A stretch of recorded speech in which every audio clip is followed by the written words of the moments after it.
Counter-Strike 2 came out. Leveling up the world. Oh, I played this one. With over 20 years of history, maps are a fundamental pillar of Counter-Strike. Yeah. And in Counter-Strike 2, maps are getting a new look. But don't worry, you can still bring along your countless hours honing strategies and exploiting every corner and crevice. We took 3 approaches to improving maps while retaining their rich legacy. Okay. First, there are touchstone maps. Classic maps with solid foundations that players can use to evaluate gameplay changes from CSGO to Counter-Strike 2. Okay. These have improvements to lighting and character read, but otherwise haven't been changed. Makes sense. Next, we have upgrades. These are maps that use new Source 2 lighting, including a physically based rendering system that produces realistic materials, lighting, and reflections. And finally, overhauls. The oldest maps have been fully rebuilt from the ground up, leveraging all of the Source 2 tools and rendering features. Wow. These tools will be available for community map makers to make it easier to build, experiment, and iterate. Oh, that's badass. Holy shit, that's really cool. With upgrades to lighting, player read, and materials in Counter-Strike 2, even the familiar will feel brand new. Okay.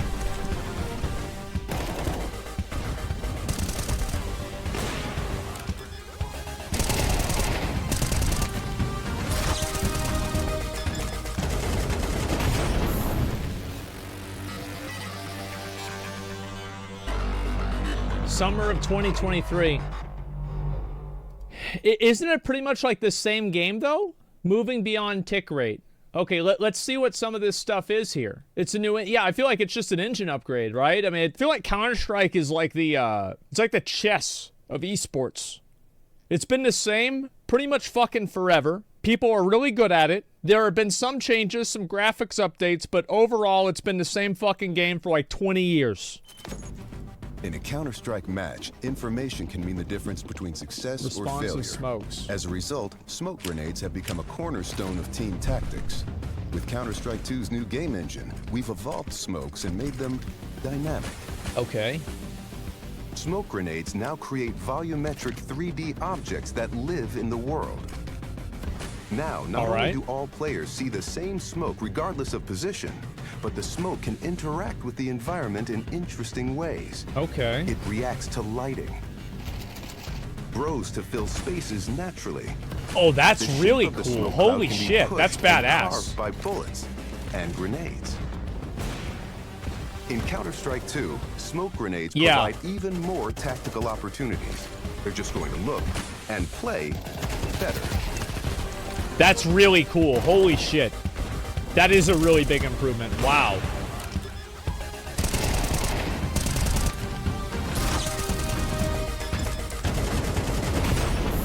Damn, okay. All right, I got that. Yeah, that's a huge gameplay upgrade. I will say that. I mean, how could that possibly be bad? Yeah, obviously this is awesome. Let's see the next one. It's the last one. Moving beyond tick rate. Counter-Strike is known for its visceral and satisfying gunplay. Now, firing a weapon looks pretty simple. You click your mouse, your character shoots, your target takes damage. Well, not always, but there's a lot more happening behind the scenes. In previous versions of Counter-Strike, the game only evaluated moving and shooting in discrete time intervals, or ticks, and time between those ticks didn't exist. For the most part, the experience was seamless. But sometimes those milliseconds between click and tick could be the difference between landing or missing your shot. Sure. That's why with Counter-Strike 2, we're introducing sub-tick updates. Now the tick rate no longer matters for moving and shooting, so the server will know the exact moment you fired your shot, jumped your jump, or peeked your peek, and the server will calculate your precise actions between ticks. So what you see is what you get. Damn.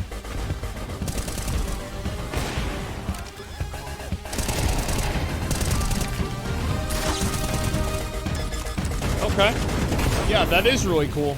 I'm curious to see what it's actually going to be like, though.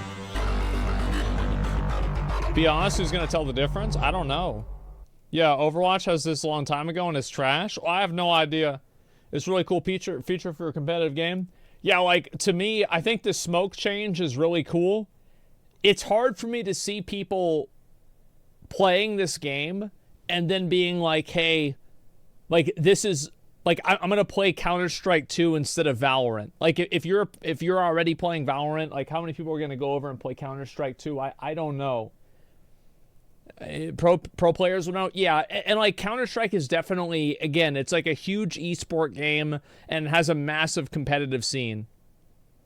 Me? Everybody will? Oh, I don't think so, man. I really don't think so. I could be wrong. I could absolutely be wrong. But I just don't see Counter-Strike holding people's attention in the same way that Valorant will. I don't think a lot of Valorant players, people that take it seriously, are going to move over and play Counter-Strike. Now, one way this could happen is if a lot of other pro players and like popular players move over, because this is usually what happens is like whenever you have a very big competitive scene for a game, you're going to have a lot of people move over because they're following that competitive scene. So I don't know. There's some new game modes too. Yeah, I'll be really curious, like, because how much of Counter-Strike 2, like, if somebody who's played, like, I remember I used to play 1.6 all of the time in high school. Like, literally every day in first and second period, we played fucking Counter-Strike. And anyway, I spent a lot of hours on this game. I'm not good at it, okay? I used to be all right, but I'm not even all right anymore. However, like, what's going to make me come back and play this game again? I don't know. Chuck Shroud, actual gameplay? Oh, no, I was watching a little bit of it earlier. Not a whole lot, to be fair. I haven't seen a whole lot of it. People saying engine upgrades in old game will steal traffic from new games. Sounds like copium. Yeah, I don't know. I mean, again, I don't know. I mean, to me, this just... Like, the only thing that I feel like is cool, personally, is the smoke change. But this isn't, like, I don't see this, and I'm not like, wow, I really want to go and play Counter-Strike again. Maybe I'm crazy. Maybe it's not for me. I don't know. But, like, I see this, and it's like, this is really cool. And I think that, like, anytime there's a competitive Counter-Strike match on, sometimes I'll watch it. But it does not compel me to play the game because it's fundamentally the same game. But that's not, you know, I could not just be the target audience. That's about it. But the people who crave these kinds of games will be new and fun, and good for them. There's a lot of people that are really happy about Counter-Strike 2, and I'm happy for them. I think that's great. Yeah, isn't their intent? They want to please their existing audience. Yep, and their existing audience has been around for a long time. Because I'll tell you one thing Counter-Strike has over fucking Valorant, okay? Is that my dad can watch a game of Valorant, and he's not going to know what the fuck is going on. My dad can watch a game of Counter-Strike, and he'll try and tell me what the players did wrong that died. That's the difference. So yes, I do think that Counter-Strike is, like, again, it is the most legible and it is an S-tier esport. I think that Valorant is like an entire notch below Counter-Strike in terms of being a legible esport to, like, spectators. I think it's not as bad as like Overwatch, right? But like Counter-Strike and Rocket League, I think are the two. Maybe there's another game I'm not thinking of right now, but like I'd say Counter-Strike and Rocket League are like S-tier esports, and nothing is better than them. There are other games that might be as good, but there is nothing better than those two games. I would say League and Dota 2 are not. I don't think that they are. I think the only reason why they're very popular esports is because they have a huge player base. I think they're popular esports for the same reason that World of Warcraft was a popular esport. It's because a lot of people played WoW. So there was a big community around it. Like, I can't watch a League game. Like, I can appreciate a good play, kind of, because I played Heroes of the Storm. But anybody who's not familiar with MOBA will not understand anything that is going on with League. And anybody who's not up to date with it will probably not understand all the abilities. They won't understand the interplay. And it is only going to be something that a small group of people will be able to understand. That is why I think Counter-Strike and Rocket League transcend that. Is because they are the only two esports right now that you can watch and you don't have to play, and you don't need any prior knowledge for it. That's why. Any fighting game? I disagree with fighting games too, even. Because a lot of the tech in fighting games is invisible to a casual player. A casual player doesn't know what, I mean, people might get mad, but Smash, I'll use Smash as an example. It's not a fighting game, but it's basically a fighting game. They don't know what wave dashing is. They don't know what ledge guard, they might know what ledge guarding is. But they have no idea. And that's the point that I'm making. You can feel it from the crowd and commentary? Yeah. FIFA or sports games? I think that those obviously have a completely different audience, but yeah, sure. Either way, I think this is going to make, obviously, Counter-Strike tournaments more popular. It's going to juice the entire game, and it's great. I mean, if I ever watch it again, you know, it'll be nice to see it in better graphics. How about that? FPS is very easy to understand from a spectator level. No, it's not. Overwatch is not easy to understand, and neither is Apex Legends or Valorant, to a lesser extent. Counter-Strike is extremely easy to understand because everything in Counter-Strike is real. It is real in a way that is completely understandable. That's the difference. It is basic. So somebody watches Overwatch, they have no fucking idea what's happening on the screen. Overwatch has so many abilities and certain characters work with others. Exactly.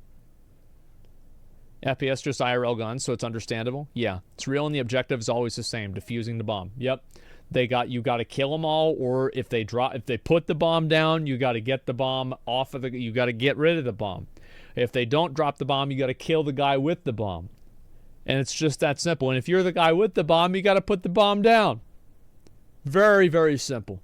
Counter-Strike will always, at least in my mind, be the GOAT of esports. I think it is the chess of esports. In 30 years, I expect to be watching Counter-Strike 7. Nah, probably Counter-Strike 4 by then. And I expect that it will be basically the same game. There will still be eco rounds. There will still be smokes. There will still be bombs. And it will still be the same game.